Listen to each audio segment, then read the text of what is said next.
Ton esprit, Seigneur,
notre pasteur, que toi tu as encore rendu possible. Oh, alléluia. Nous te remercions, Seigneur, de tout notre cœur, de toute notre âme et de toute notre force. Les paroles de la vie. Oui, Seigneur, les paroles de la vie éternelle, les paroles qui fortifient, les paroles qui édifient, les paroles qui réconfortent. Oui, Seigneur, ta parole est esprit et vie. La vérité, Seigneur, mon Dieu, mon roi. Papa, nous te dédions ces moments. Nous les recommandons à toi, Seigneur. Que ton esprit dispose le cœur de tout un chacun. Papa, prends le contrôle également, Seigneur, de l'instrument que toi tu vas utiliser. Sois béni, sois loué, sois glorifié, Seigneur. Merci, alléluia. Amen, amen, amen, amen. Amen, et tous les bien-aimés qui sont en ligne. Les bien-aimés qui sont en ligne, on ne vous entend pas. On ne vous entend pas. Amen, que Dieu vous bénisse. Sans plus tarder, je vais appeler l'orateur du jour, c'est pas moi. Son humble serviteur, l'ancien Jacques, que le Seigneur va utiliser pour parler à son peuple. Nous appelons l'ancien Jacques. Toi et moi, là où nous sommes, nous élevons. Nous élevons et nous acclamons très très fort pour la gloire de notre Seigneur.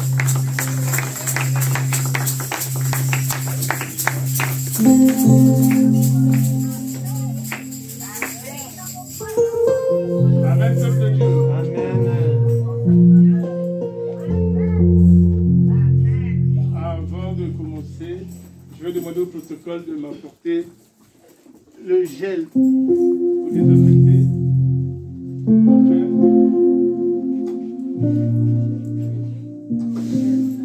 Le gel. Peuple de Dieu, alléluia. Amen. Je vais demander à la chorale de nous mettre un cantique.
C'est toi, moi,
aussi que je voulais demander. Amen. Sans plus tarder, nous allons passer à la parole du jour.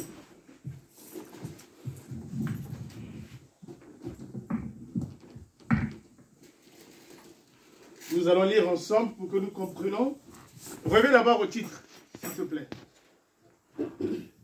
Le thème s'appelle « Car les choses visibles sont passagères et les invisibles sont éternelles. » Amen. Amen. Nous allons tous lire ensemble. C'est pourquoi ne perdons pas courage. Et lors même que notre homme extérieur s'est détruit, notre homme intérieur se renouvelle de jour en jour.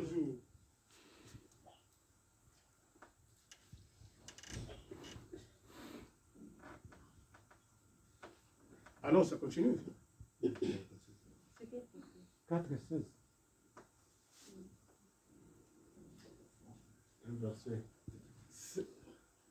Car nos légères afflictions du moment présent produisent pour nous, au-delà de toute mesure, un poids éternel de gloire.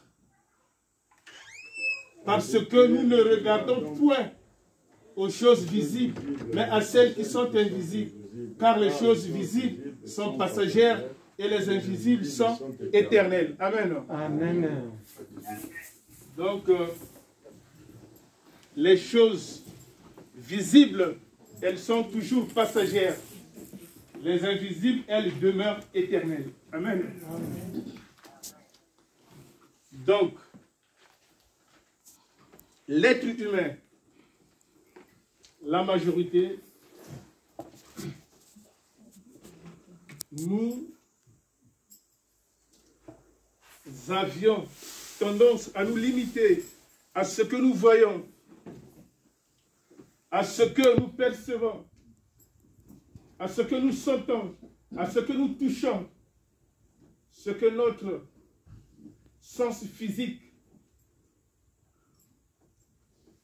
par rapport au milieu que nous avions évolué, ce que nous percevons, ce que nous touchons, c'est à cela que l'être humain, que nous faisons souvent allusion, c'est à cela que nous regardions le plus.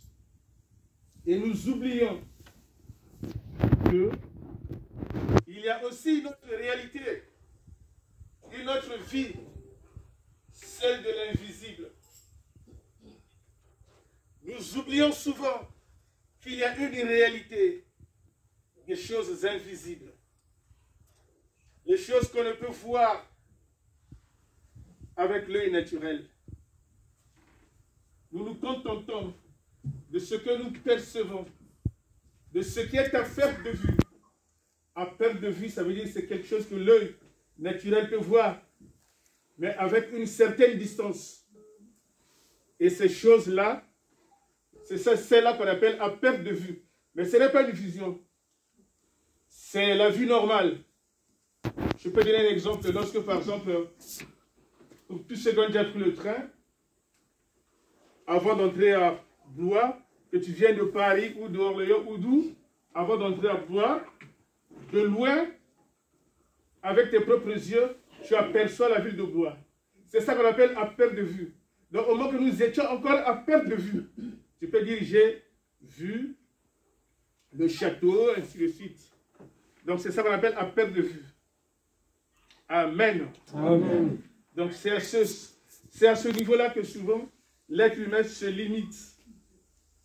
C'est pour cela que l'apôtre Paul, lui, qui est souvent confronté dans son ministère, il a dit que nous ne perdons pas courage. Et même lorsque notre être intérieur se détruit, notre être extérieur se détruit, notre être intérieur se renouvelle de jour en jour. Car vos légères afflictions du moment présent produisent pour vous un poids éternel, au-delà de toute mesure, un poids de la gloire de Dieu. Parce que nous ne regardions pas à des choses invisibles, à des choses visibles, mais plutôt à des choses invisibles. Amen. Amen. Ah, je me connais tous, mais bon, on est obligé. Donc c'est ça. L'apôtre Paul était toujours confronté à son ministère.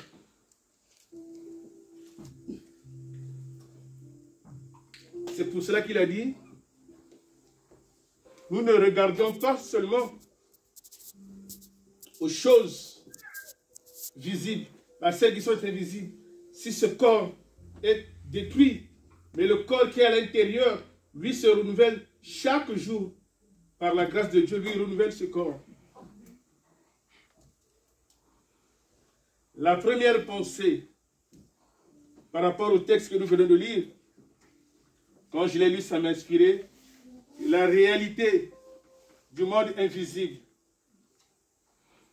Ça, c'est la première des choses. La deuxième des choses, c'est la valeur que nous pouvons attribuer à ce qui est invisible.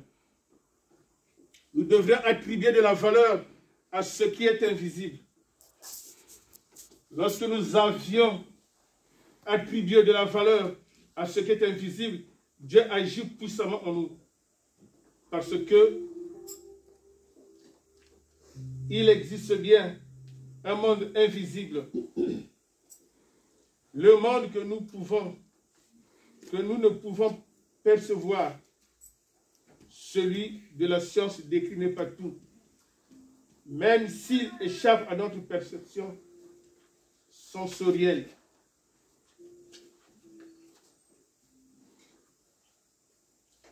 Le monde invisible est une réalité.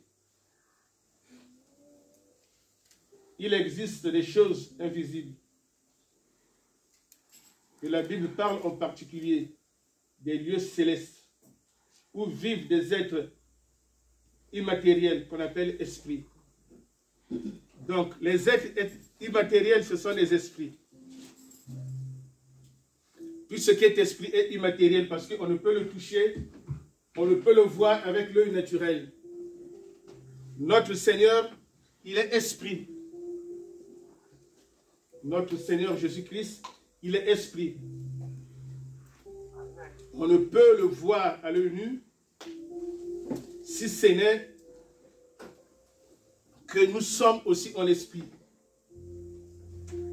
C'est pour ça que la parole de Dieu nous dit, lorsque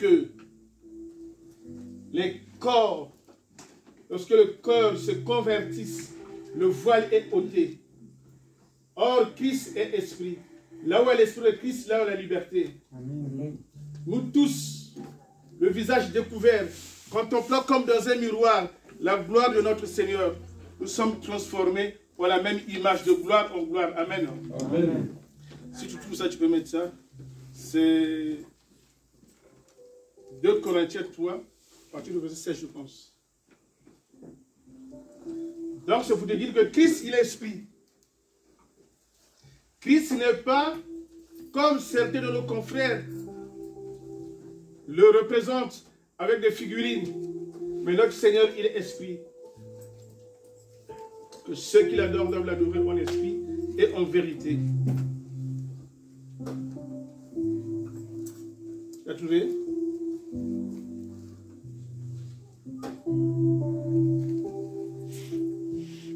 J'ai dit quoi? 2 Corinthiens 3, 16, c'est ça? 2 Corinthiens 3, 16. 17, voilà, 17. Or, le Seigneur est l'Esprit. Là où est l'Esprit du Seigneur, là où il y a la liberté. Nous tous qui, le visage découvert, contemplant comme dans un miroir la gloire de notre Seigneur, nous sommes transformés de la même image de gloire en gloire.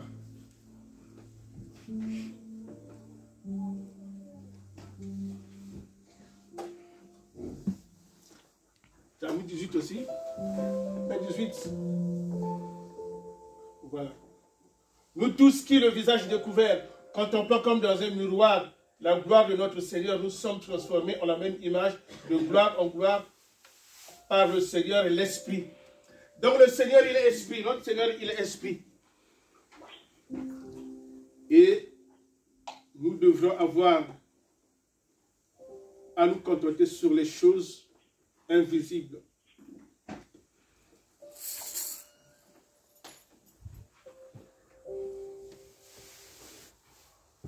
Le monde invisible est une réalité. Il existe des êtres et les choses invisibles. La Bible en parle en particulier des lieux célestes où vivent ces êtres immatériels appelés esprits. La Bible, elle contient des récits, des personnages qui ont été transportés en esprit, en vision, et ils ont vu des choses. Comme l'apôtre Jean dans l'Apocalypse. Il a été transporté en esprit dans la vision et il a vu des choses qu'il a décrites dans l'Apocalypse. Et ces choses qu'il a décrites dans l'Apocalypse,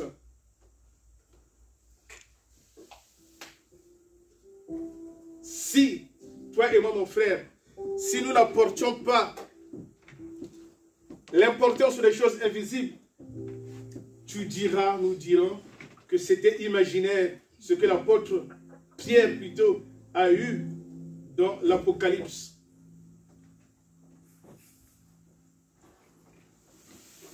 On a ce verset, on va le lire.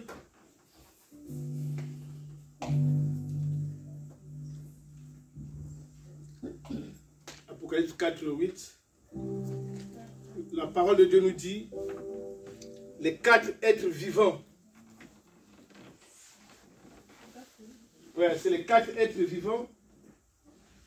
Ils avaient chacun 6 ailes, remplies des yeux, tout autour et au-dedans. Ils ne cessaient de dire Saint, Saint, Saint, l'Éternel Dieu. Amen. Amen. Donc c'est pour te dire que l'apôtre Jean, il a été emporté par des visions invisibles pour voir la réalité qui est dans le ciel. Et ce sont des choses existantes, vraies, mais cachées à l'œil nu. On ne peut que le voir dans l'esprit. L'apôtre Jean, transporté comme certaines personnes aussi, comme aussi les prophètes Ésaïe, Ézéchiel, Daniel, ont été transportés en vision dans des choses invisibles. Et ils ont raconté. Les prophètes ont vu des messages, la réalité, que le Christ souffrirait, que le châtiment qui nous donne la paix est tombé sur lui. Les prophètes l'ont annoncé, l'ont prononcé, parce qu'ils étaient transportés dans des visions célestes, invisibles, et ils ont vu des choses.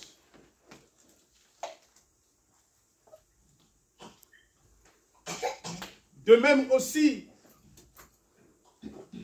la parole de Dieu nous dit dans Job, c'est précis à ce verset-là, dans Job 1,7,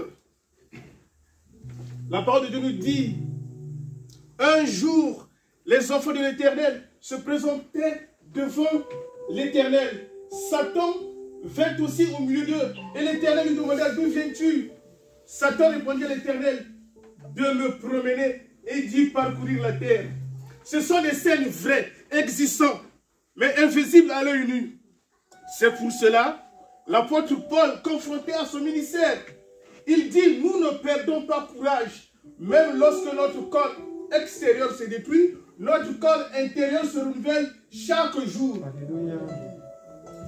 Parce que l'apôtre Paul appelle ça vos légères afflictions, c'est-à-dire des difficultés, des tracasseries, depuis temps jusqu'au jour le Seigneur n'a pas encore donné la solution. C'est ça qu'il appelle des petites afflictions du moment présent.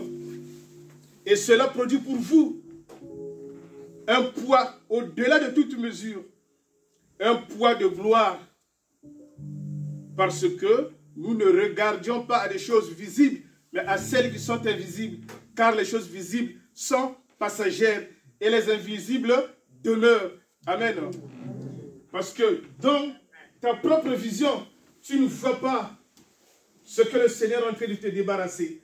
Tu ne vois pas ce que le Seigneur est en train de faire dans ta vie. Tu ne vois pas la délivrance. Tu ne vois pas tout ce qui était pour toi mort, comment elles ressuscitent, comment elles prennent la vie. Mais puisque tu ne les vois pas, tu ne les considères pas. Mais par contre, nous devrions avoir les yeux fixés sur les choses visibles. Amen. Non, invisibles plutôt. Amen. Amen. Parce que toute chose visible, sa gloire passe. Toute chose, sa gloire passe. Même je m'en souviens quand je parle à l'esprit d'un verset qui me vint.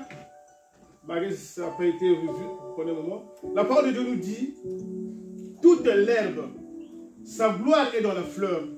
L'herbe sèche et la fleur tombe. Et toute la gloire de fleur sèche, elle tombe dans l'herbe. Amen. Amen. Donc toute la gloire que tu peux avoir, tout ce que tu peux posséder, des maisons, des quoi, des voitures, des grosses cylindrées, ce sont des choses de vanité. Ces choses-là passeront. Alléluia. Nous devrions avoir plutôt les yeux sur les choses invisibles. Parce que c'est dans l'invisibilité que Dieu agit puissamment. Que c'est dans l'invisibilité que Dieu agisse pour que tu deviennes ce que tu es. Pour que ce qui est dans le creux de la main de Dieu ne soit arraché. Pour que tu rentres dans ta destinée. Ces choses ne sont que dans les esprits du côté invisible. Amen. Amen. Parce que l'œil naturel ne peut voir des choses existantes qui ont été dans le ciel. Les gens ont glorifié Dieu. Les prophètes ont eu ces choses. Mais ces choses sont invisibles, cachées à l'œil nu. Amen. Amen.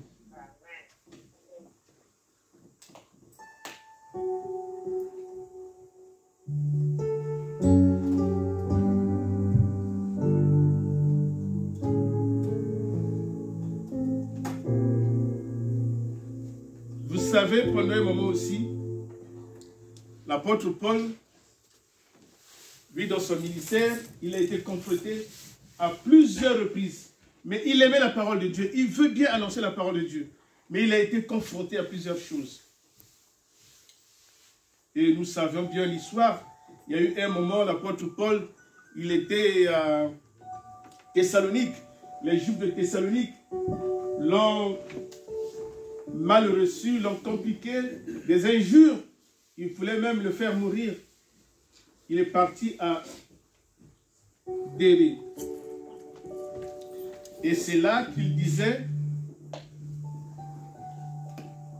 parlant du juif, il leur disait que ce juif, ils avaient des sentiments plus nobles que ceux de Thessalonique, parce qu'ils reçurent la parole de Dieu avec beaucoup d'empressement. Et ils examinaient les Écritures pour voir si ce qu'on leur disait était vrai. Amen. Amen. Et Paul, dans ce sentiment, il a eu peur. Il s'est dit, mais cette fois-ci, je suis bien accueilli ici, à Béry. Je suis bien accueilli. Mais puisque ma mission est finie, il faut que j'aille encore prêcher la parole de Dieu.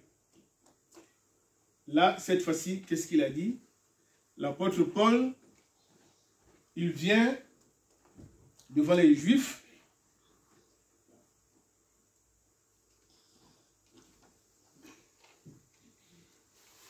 Il vient devant les Juifs pour aller prêcher encore dans une autre ville.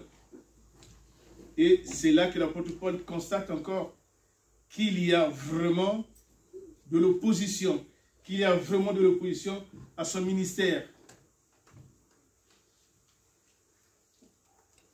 On peut voir ça dans Actes 18, 6. L'apôtre nous dit, alors les Juifs faisant opposition et se livraient à des injures, l'apôtre Paul leur dit, que votre sang retombe sur votre tête. Moi, j'en suis pur. Et dès maintenant, je m'en vais vers les païens. Parce qu'il dit, j'ai envie d'annoncer la parole de Dieu. J'ai envie que le peuple soit sauvé. Mais les Juifs se livrent à des injures, à l'opposition. Afin qu'il soit quitté de sa mission, il a dit que votre sang retombe sur votre tête. Moi, j'en suis pur. Et dès maintenant, j'irai vers les païens. Amen. Amen. Et maintenant, avant d'aller vers les païens, il veut aussi se rassurer, cette fois-ci, que je dois voir les choses, que je dois d'abord interroger le Seigneur dans l'invisibilité, pour savoir si là où je vais, je n'aurai plus ce même problème. Parce que le Seigneur opère dans l'invisible. Et la parole de Dieu dit dans Actes 8-9, Paul eut une vision dans la nuit. Le Seigneur lui dit, mais parle, ne te tais pas. Et personne ne mettra sa main sur toi pour te faire du mal, car j'ai un peuple nombreux dans cette ville. Et Paul y demeura 1 an et 6 mois, enseignant dans les synagogues. Amen. Amen. Parce que Paul a vu dans l'invisible, il a vu que le Seigneur est avec lui. Il peut rester dans cette ville pendant une année, pendant 1 an et 6 mois. Il va enseigner dans la transparence, dans la tranquillité, sans être inquiété. C'est pour cela que l'apôtre Paul, il a eu le courage de demeurer dans cette ville juive, là où les Juifs sont pressés par leurs autorités de mettre mal à l'aise ceux qui annoncent l'évangile. Mais l'apôtre Paul, ayant eu la vision de notre Seigneur, Paul eut vision dans la nuit. Le Seigneur lui dit, mais parle, ne te tais pas. Parle. Et personne ne mettra la main sur toi pour te faire du mal, puisque j'ai un peuple nombreux dans cette ville. Et l'apôtre a demeuré pendant 1 an et 6 mois, lui qui était dans la peur que les Juifs de l'autre côté viennent encore l'agresser. Mais puisque le Seigneur opère dans l'invisibilité, le Seigneur opère dans le secret. Nous aussi, dans la ville de Blois, Dieu a établi un LPJC. Nous pouvons prêcher la bonne nouvelle. Nous pouvons annoncer que Jésus-Christ est mort pour nos péchés. Selon les Écritures, qu'il a été ressuscité. Le 3e jour, selon les Écritures, rien ne pourrait nous arriver du mal. Parce que Christ est avec nous. Christ agit puissamment en nous. Donc cela a fortifié Paul. Et Paul a prêché avec puissance et autorité la parole de Dieu pendant 1 an et 6 mois. Alors demeurer dans une ville juive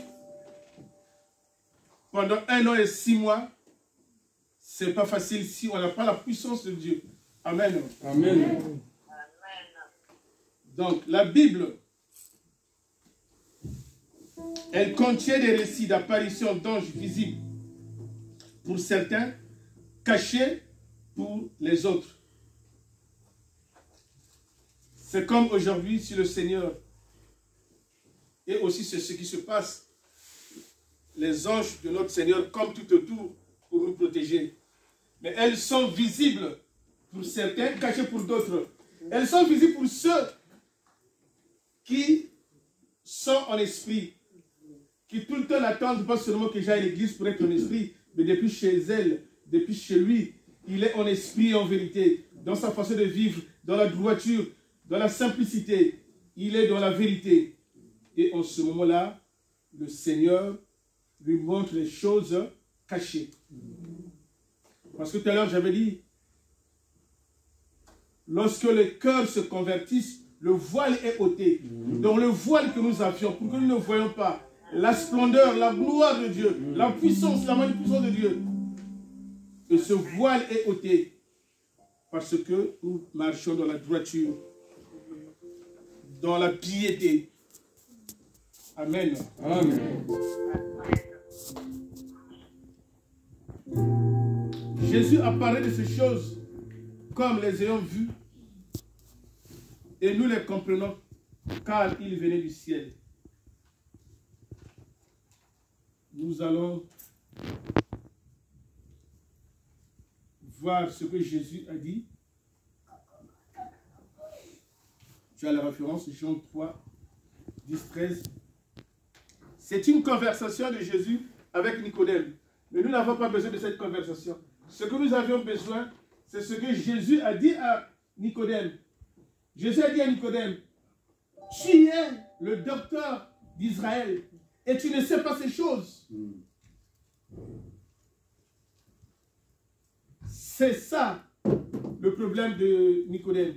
Jésus lui dit, Tu es le docteur d'Israël et tu ne sais pas ces choses. Nous, nous disons ce que nous savons. Et nous rendons témoignage de ce que nous avions vu. Mais vous, vous ne recevez pas notre témoignage. Quand je vous ai parlé des choses invisibles, vous ne comprenez pas. Mais comment comprendrez-vous quand je vous parlerai des choses d'en haut? Donc c'est ça. Nous, comme disait Jésus, donc nous, l'Église, nous disons ce que nous savions. Et nous rendons témoignage de ce que nous avions vu. Jésus-Christ a dit à Nicodème, personne n'est allé au ciel si ce n'est celui qui est descendu du ciel. Alléluia. Celui qui est dans le ciel. Donc, l'Église, nous rendons témoignage de ce que nous connaissons. Et nous disons ce que nous savions. Qu'il y a bien deux mondes réels. Le monde visible et le monde invisible. Toutes choses que nous voyons ont été faites par des choses invisibles. Parce que le monde invisible a existé avant le monde visible. Donc, on peut être intellectuel. On peut avoir des études avancées. On peut être cadre là où on travaille. Mais on ne connaît pas ces choses. Comme Nicodème qui est docteur de la loi. Notre Seigneur Jésus-Christ se retrouve en lui. Qui ne connaît pas ces choses? Absolument rien. Mais toi qui es docteur de la loi. Parce que souvent lorsque nous disons docteur, les gens font allusion au médecin. Non, on peut être docteur sans être médecin. On peut être docteur en mathématiques, docteur en philosophie. Parce que le doctorat c'est un examen. Mais nous, dans notre tête, les Africains, docteur c'est celui qui guérit les gens. Par exemple, docteur en fou. Pour nous, c'est ça. Être docteur ne veut pas seulement dire que tu es dans la médecine, non. Tu peux être aussi docteur même dans les vétérinaires. Amen. Donc, Nicodème, c'est un docteur de la loi, pas de la médecine. C'est pour ça que le Seigneur lui a dit, vu tes capacités intellectuelles, toi qui es docteur en Israël, tu ne connais pas ces choses. C'est pour ça que le Seigneur lui a dit, nous nous disons ce que nous savons. Et nous rendons témoignage de ce que nous avons vu. Et vous, vous ne recevez pas notre témoignage. Si vous ne comprenez pas et vous ne croyez pas ce que je vous dis sur les choses terrestres, comment comprendrez-vous lorsque je vous parle des choses célestes, des choses invisibles? C'est pour cela, ayons le regard tourné vers les choses invisibles. Amen. Amen. Je ne serai pas long. Noé n'a pas attendu la première goutte de pluie du déluge pour annoncer ou pour commencer la construction de l'arche. Mais il a cru à l'avertissement des choses qu'on ne voyait pas encore. Amen. Amen. Donc Noé, lui, ayant la crainte de Dieu, il ne voyait encore rien. Mais il a eu une crainte pieuse, une crainte respectueuse. Et il a construit l'arche. Et la parole de Dieu nous dit dans Hébreux 11, 17, c'est par la foi que Noé, divinement averti des choses qu'on ne voyait pas encore, fut saisi d'une pieuse crainte et construisit une arche pour sauver sa famille. C'est par elle qu'elle devient héritier de la justice qui s'obtient par la foi. Amen. Amen. Donc Noé, depuis ce jour-là, il est devenu l'héritier de la justice qui s'obtient par la foi. Parce que la justice de Jésus ne s'obtient pas selon la justice de ce monde. Parce que la justice de ce monde est contraire à la justice de notre Seigneur. Parce que même un ivrogne est trouvé non coupable au tribunal de l'opinion publique. Puisqu'il s'est enivré, il s'est cassé la gueule, mais il n'a pas fait atteinte à qui que ce soit. Il n'a blessé personne, mais il s'était fait ivre devant le tribunal de l'opinion publique. Il est non coupable parce qu'il n'a pas agressé. Il a bu seulement. Mais devant le tribunal de notre Seigneur, il est coupable parce qu'il détruit le temple de Dieu. Donc c'est pour cela, la justice divine, elle est très différente à la justice de Dieu. C'est pour ça que la parole de Dieu nous dit que Noé, divinement averti des choses qu'on ne voyait pas encore, fut saisi d'une pieuse crainte. Donc certaines versions disent, fut saisi d'une crainte, comment on appelle dans l'autre version, respectueuse. Il fut saisi d'une crainte respectueuse. La crainte respectueuse, c'est une crainte pieuse. Parce que quand on est un homme pieux, on a la crainte de Dieu. On vit dans la crainte de Dieu. On a vraiment la peur de Dieu. C'est ça qu'on appelle une personne pieuse. Donc, nous aussi, il a été divinement averti. Des choses qu'on ne voyait pas encore. Mais, il était saisi d'une crainte respectueuse et construisit une arche pour sauver sa famille. C'est par laquelle il condamna le monde de Dieu et Noé devient l'héritier de la justice qui s'obtient par la foi. Donc la justice de Dieu s'obtient par la foi. Parce que vous savez, la foi est une ferme assurance des choses qu'on espère, une démonstration de celles qu'on ne voit pas. Donc c'est ça la foi.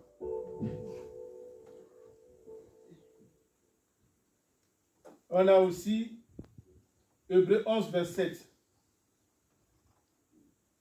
La parole de Dieu nous dit, c'est par la foi qu'il quitta l'Égypte sans être effrayé C'est par la foi qu'il quitta l'Égypte sans être effrayé par le dit du roi. Parce qu'il se tint ferme, voyant comme si celui qui est invisible. Amen. Amen. Donc, ce n'est que par la foi qu'il s'est montré ferme que nous allons quitter l'Égypte, aller dans notre promesse. Il se montra ferme, comme nous voyons celui qui est invisible. Tu as trouvé ça? C'est par la foi qu'il quitta l'Égypte, sans être effrayé de la colère du roi. Il se montra ferme, comme nous voyons celui qui est invisible. Donc c'est ça. Lorsqu'on rentre dans l'invisible, tu fais comme si Dieu était avec toi. Amen. Tu fais comme si Dieu, il est là. Et c'est vrai, il est là. Mais tu dois avoir cet état d'esprit que je suis dans l'invisible, je vois mon Seigneur est là. Mais ceux qui m'entourent ne le voient pas. Et c'est pour cela qu'ils ont quitté l'Égypte sans être effrayés de la colère du roi. Parce qu'ils se tinrent fermes, voyant celui qui est invisible. C'est aussi par la foi qu'ils traversèrent la mer Rouge comme un terrain sec, tandis que ceux qui ont fait une tentative furent tous engloutis. Amen.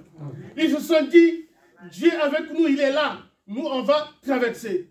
C'est par la foi qu'ils traversèrent la mer Rouge comme un terrain sec. Mais tandis que les Égyptiens qui ont fait une tentative, qui n'ont pas la foi, furent tous engloutis. Donc la foi est une ferme assurance que l'invisible existe, que Dieu opère dans l'invisible, que Dieu est avec nous. Il est invisible parce qu'il est esprit. Tout ce qui est esprit est immatériel. Amen. Amen.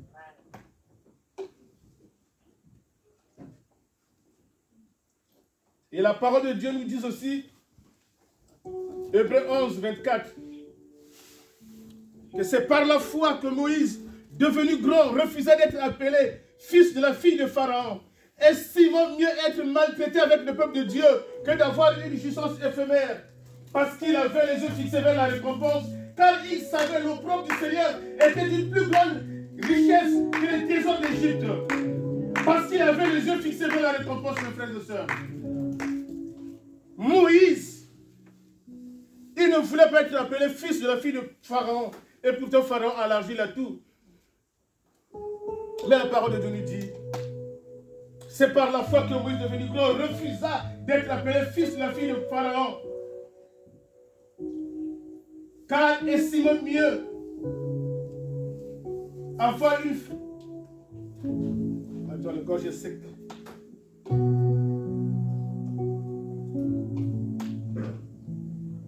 C'est par la foi que Moïse, devenu grand, refusa d'être appelé fils de la fille de Pharaon. Estimant mieux être maltraité avec le peuple de Dieu que d'avoir une jouissance éphémère du péché. Car il savait, l'opprobre du Seigneur était d'une plus grande richesse que les trésors d'Égypte. Car il avait les yeux fixés vers la récompense. Amen. Amen. Il faut avoir les yeux fixés vers la récompense parce que le Seigneur, c'est notre solution. à nos problèmes. C'est la réponse à nos problèmes. Lorsque nous avons les yeux fixés vers le Seigneur et nous croyons fermement qu'il est présent, qu'il est avec nous, qu'il est avec LPJC, qu'il est avec tous ceux qui fréquentent LPJC. Qu'en ce moment-là, le Seigneur est avec nous. C'est ça la parole de Dieu. La puissance de la parole de Dieu. La puissance de l'évangile. La puissance de l'invisibilité. Parce que le Seigneur opère de l'invisible. Amen. Nous allons tous nous lever. Nous allons rendre gloire à Dieu pour sa parole.